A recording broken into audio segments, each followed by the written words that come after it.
बांके से बॉडी को अलग अलग पार्ट्स में काटा और उन पार्ट्स को पॉलीथीन में भर के सर्वेश की मदद से मोटरसाइकिल पे रख के इसने जो कुआं है जहां से बॉडी बरामद हुई वहां पे फेंका। सुना पुलिस का ये बयान, जिससे आप ये तो समझ ही गए होंगे कि ये मामला दिल्ली श्रद्धा हत्याकांड की तरह का ही है, जहां प्रेमी ने ही अपनी प्रेमिका की पहले हत्या कर दी और फिर उसके शव के कई टुकड़े करने के बाद कुएं में फेंक भी दिए थे।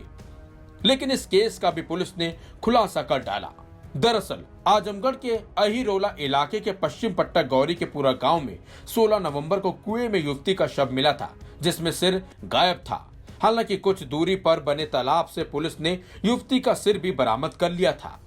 हैरानी की बात तो यह है कि युवती के सिर और कई टुकड़ों में मिली लाश ने पूरे इलाके में सनसनी फैला दी थी, बल्कि पुलिस के सामने इस केस का खुलासा करने का दबाव भी था। इसी बीच इसहाकपुर गांव के रहने वाले केदार प्रजापति ने थाने में पहुंचकर फोटोग्राफ देखने के बाद शव की पहचान अपनी बेटी आराधना के रूप में की थी और उनके बयान के आधार पर पुलिस ने जांच का दायरा भी बढ़ा दिया था। बल्कि पुलिस ने प्रिंस यादव की तलाश भी शुरू कर दी थी। इसी बीच पुलिस ने एनकाउंटर कर आरोपी प्रिंस यादव को गिरफ्तार भी कर लिया। पुलिस की गिरफ्त में आने के बाद आरोपी ने पुलिस को बताया कि उसने कैसे शव को ठिकाने लगाया था। बल्कि पुलिस पूछताछ में यह भी खुलासा हुआ है कि प्रिंस और युवती के 2 साल से प्रेम संबंध थे और प्रिंस नहीं चाहता था कि आराधना की शादी कहीं और हो। अपने मामा के गांव के पास एक खेत में ले जाके गला दबा के उसकी हत्या कर दी।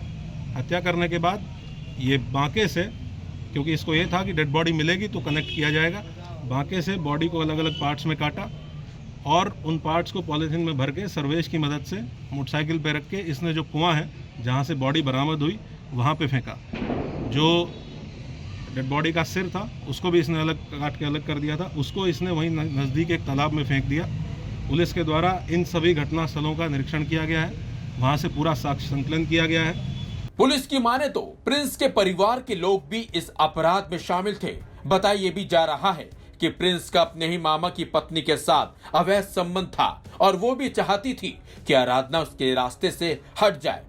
इस मामले में पुलिस ने प्रिंस के परिवार के 8 लोगों को आरोपी भी बनाया है, जो अभी फरार हैं।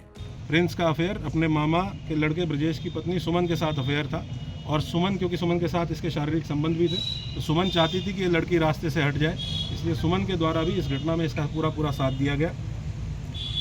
प्रिंस की बहन, जिसके माध्यम से इस लड़की से प्रिंस की जान पहचान हुई थी, ये भी इसमें मुलजिम बनी है और प्रिंस की एक और मामी जो इसको शरण देने में जिसने मदद की थी, इन सभी को अभियुक्त बनाया गया है। इस प्रकार से 8 फरार अभियुक्त आज की डेट में हमारे हैं। 5 टीमें इनकी गिरफ्तारी के लिए गठित की गई हैं। बहुत जल्दी हम लोग इसमें गिरफ्तारी सुनिश्चित करेंगे। आराधना की इसी साल फरवरी में कहीं और शादी हुई थी, जबकि आरोपी प्रिंस इस दौरान विदेश में ही कहीं काम कर रहा था और वो आराधना की शादी की बात सुनकर न सिर्फ विदेश से अपने घर लौट आया, बल्कि इस बड़े अपराध को भी उसने अंजाम दे डाला।